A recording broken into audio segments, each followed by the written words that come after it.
Let's quickly now move ahead to our keynote address, all about fast-tracking the company's global trust. We have with us someone who's the Global Chief Executive Officer of Switch Mobility Limited, who comes with a rich experience of 25 years in mobility. In fact, he's been instrumental in setting up Switch Mobility in India, the electric vehicle subsidiary of Ashok Leyland, and also in launching India's first electric double-decker, the Switch EIV22. Please put your hands together to welcome on stage Mr. Mahesh Babu, Global CEO, Switch Mobility. Can we have an electrifying round of applause, everyone? Come on.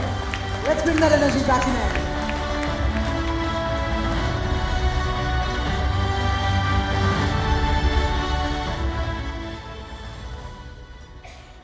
Thank you.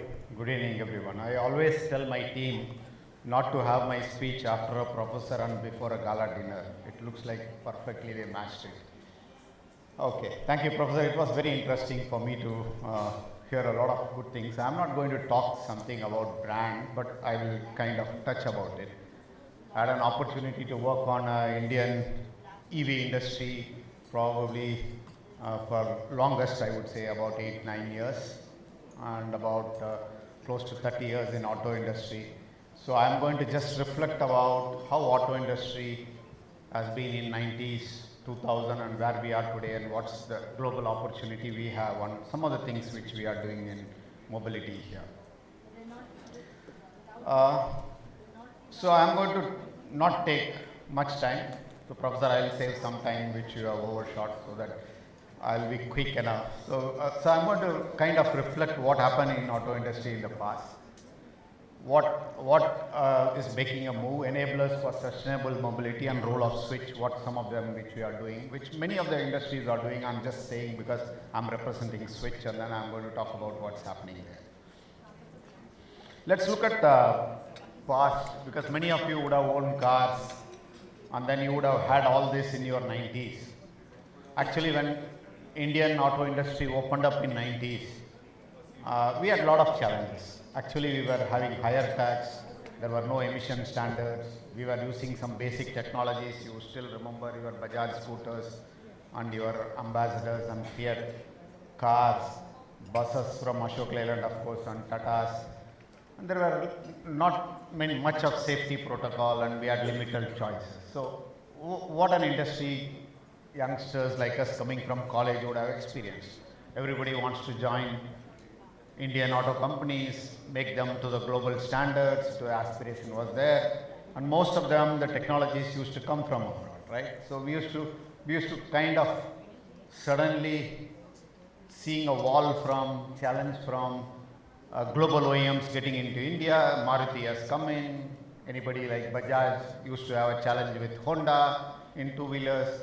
There kind of churn happened in the 90s, and many of them went off, and some of them survived, like Ashok Leyland, Tatas, Bajaj, and many TVS and all of them. So many of the brands which thought will wipe off when the globalization happened actually survived, and they made better progress. Why I am saying so? In the 90s, if you look at it, we had very marginal export from India. Basically, we had a very unorganized supply chain. We had some challenges in making our supply chain, and the industry was completely restricted. If you look at, we were doing like 500,000 vehicles, where the globe was doing like 6 to 7, 8 million vehicles globally. So the complete supply chain was out of India, and we were growing, and we were struggling to do what to do in the auto industry. And at that stage, many of them said, most of the Indian OEMs will get wiped off. It's a matter of time. Some of you would have thought very similarly. Mahindras, Tatas, all of them maybe will get wiped off. Hondas and GMs and Toyotas will come and take over, right? So we'll have to see what happened and how this industry became resilient and came out quickly and kept the brand, and now where are we leapfrogging to get it. So at this context, India did some important things which will look macroeconomic, but I think it is important. Industry is done by something on policy, technology, and so on and so forth. India did something very specific in 2000, like India want to be the small car hub of the world. So you know Maruti, they gave a lot of incentives. Excise have been cut by 12% from 40%. Golden quadrilateral came, the roads became better. You all remember the 2000s when the golden quadrilateral came. And then we started doing emission norms, BS norms. The first BS norms came in 2000, 5 and so on and so forth. And then now we are looking at a safety roadmap that brought in many choices. And then we started looking at the supply chain. To be frank, till last year, I think our supply chain is about, in the value chain globally, about 6% we contribute to the global value chain on components from auto industry. So there is a lot of changes happened between 2000 and 2010, which made Indian or the auto industry gave an opportunity for everybody to come in global. Toyotas came, GM came, everybody came into the industry, but at the same time, there were equal focus on supply chain and Indian industry who are what I would say resilient, capable on technologies to get in, to hold on for it. And then came the EV disruption by, let's say, by end of 2010, a lot of things happens. Suddenly there is new technology which comes and challenges the whole auto industry globally, not only in India. What happened suddenly, the affordability of batteries became much better in 2010, I would say, and then everybody started moving to EVs. And then your famous Volkswagen scandal happened, many things happened, so everybody wants to now fiercely get into electric mobility because it's a fancy thing, not only for us but for politicians as well. Can any politician across the globe can say he will not recommend electric mobility which is good for, let's say, reducing emission, pollution, energy security? I don't think anybody. Anybody who wants to give a policy which is good for the society, and that's where it perfectly fit in. Then suddenly we see 40 new players on electric mobility, $500 million plus getting into EV, and then the complete value chain of the future is now looked at how to get into the ecosystem of EVs. And then government commitments towards net zeros and a lot of things happened during that period has completely shifted the auto industry in a complete tectonic shift towards a new energy mobility. Now we talk about no more auto industry, it's about mobility industry, and we are talking about new energy integration into it. Now, what happens? India's opportunity on sustainable mobility sector. I think India in the past, in the 90s, have been lagging in technology. In the 2000s, I would say that inventing itself to get into what should be the global supply chain. And I would say this decade is extremely critical for the industry. And why I am saying this, I will say because of 5 enablers which will change the way India is positioned in the global auto industry. One is the policy.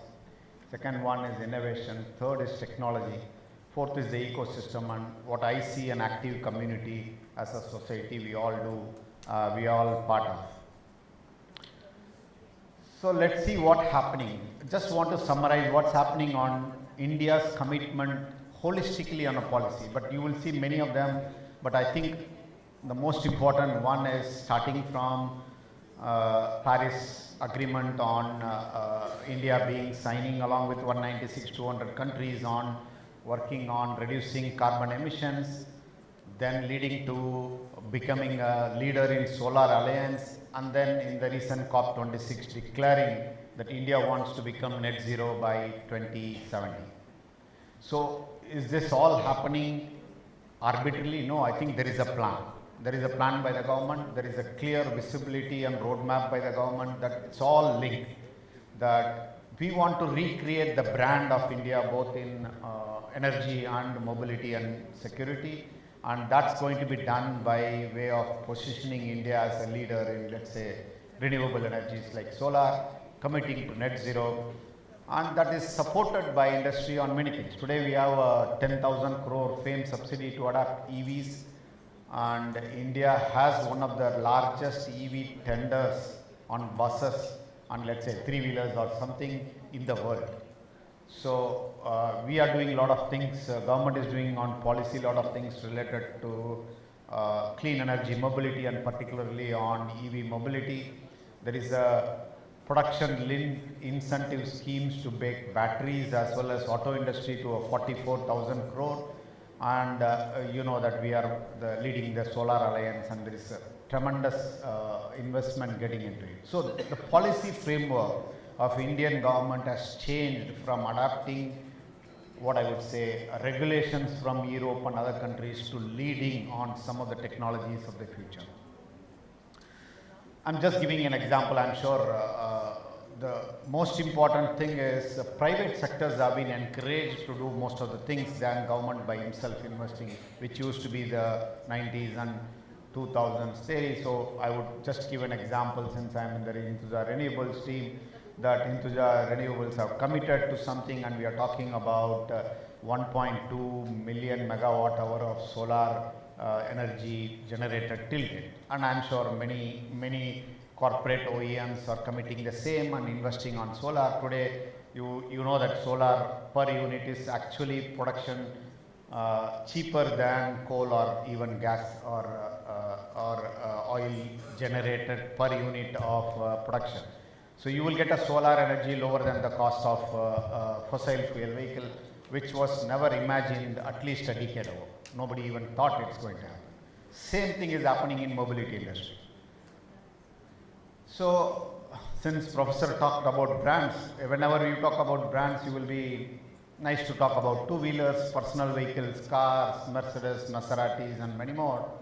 But unfortunately, I come from commercial vehicle industry, which none of us want to talk about, which is buses, public transport buses.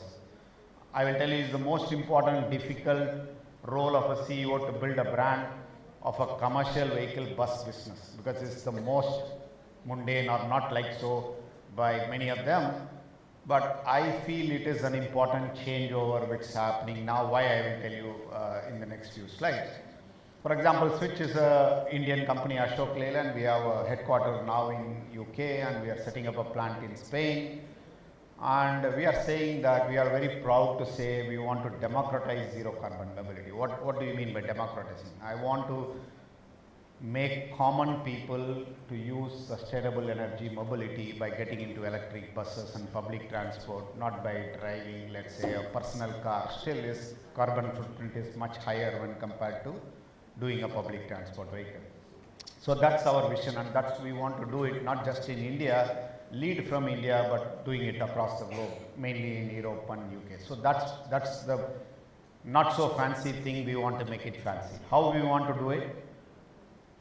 We'll talk about it, but that's about how we want to position it. And the second part is on innovation. I talked about technology and innovation.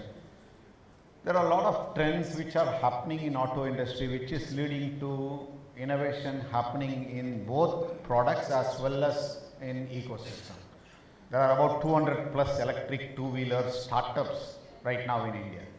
There are about, again, 200 plus many more battery manufacturing or battery pack manufacturing startups picking up in India. In the bus, you will know mainly Tata, Ashok Leyland used to be the main. Today, I can tell you 6 to 7 new startups are getting into bus or public transport. So the whole ecosystem of startup, you think is happening only in the IT industry, is coming in every industry. And auto industry used to be a big investment industry where it is completely protected on investment, dealer network is being challenged today, which is good. I would say the traditional players like us and Ashok Leyland is being challenged, that startup comes and tells us why you take so much time. So we learn from them and they learn from us what we are doing. So I'll just tell an example of our recent Mumbai's double-decker launch, which is an electric AC double-decker, which has taken the not so fancy part into a fancy one. So Amulus that day on 18th August came up with a double-decker. And then I was actually saying as an engineer to many like Professor that the double-decker is the most important thing you need in India, because it takes about 86% of more passengers in the same size. It's 41% less footprint in the place, and it can replace 28 to 60 cars depending upon whatever, and it will save you something like 72 trillion carbon metrics. And I think engineers said everything fantastic. and 10 tweets or maybe 100 tweets came in. But I just said, we are going to bring back the nostalgic front seat of a double-decker, which was in 90s and 60s, where you will sit down and see the Queen's necklace in an aerial view and the wind on your face. I'm bringing back the memories of Mumbaikars back. And then I had 1,000 tweet like in it, and then Amul started putting it. That's the creation what we did to bring back the memories. So we want to bring back the memories, not a product. I can't sell a product anymore in automobile by giving all this rationale, but I want to bring back the memories of our customers. Then many of them connected and said, hey Mahesh, you know what, I like this. I want to get into a double decker and sit in the front seat and then want to look at the Mumbai in a different view, but it's now more comfortable, AC, and it's clean and so on and so forth. So we have created something. In fact, on the August day we launched, I think car company has launched a new product, and our coverage was much higher than the car coverage. So that day all the brand team gave a big applause for us, because it's very difficult to build a brand of public mobility and when you compare with a car, and that's what it changed, because it's nostalgic, because it's very specific to Mumbai and it's very specific to India, because many of the earlier generation enjoyed the double decker in Mumbai, and that's what we have created.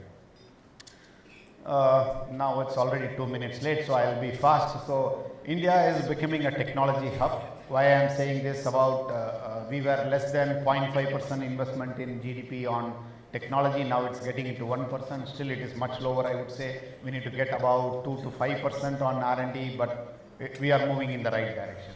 Almost 20 to 25 automotive R&D hubs globally are now present in India. And there are a lot of IT and AI needed in EV is happening here, and then hence we have a lot of opportunity to. I will skip the technology here. The last portion is there are a lot of innovation happening, not just in the products, but in the ecosystem. Today, people don't want to buy an asset. They don't want to own an asset. So and hence pay by mile is a terminology being experimented only in India, believe me, and nowhere. And it's successfully done by the government and state transport undertaking, because we are going to supply these double deckers to Mumbai, not by the full bus, but Mumbai is going to pay us on a per kilometer basis, and we are going to run it for life of 12 years. Because it's a win-win for them, because most of the STUs are, what I would say, not so good in finance, and they can't invest such a huge new technologies, and now they are bringing private partnership to get into it, and there is a lot of innovation going on. I think this is a very good experiment India can try around, and we are doing a very similar exercise through our sister company called OHM. We will do battery as service, we will do vehicle as service, EMAS as service, and a lot of business innovation are happening to get it together. And then communities, I talked about today. Even if one single vehicle with complete pollution is going on road, we are not sitting. We are no active with social media, Twitters and other Instagrams. We are very active, and we are able to play a very important role in bringing the challenges faced by the society, and that is one of the important things which is challenging and changing the society by together. So by and large, I will again skip what Switch is doing back to communities. Just an example to tell you that if we run these buses, whatever we are running, we are creating 16 Kapan Parks in Bangalore, almost 159 Shivaji Parks in Mumbai, and I would say 5 Maiden Parks in Kolkata. It's like creating a lung of the city by running your electric buses there.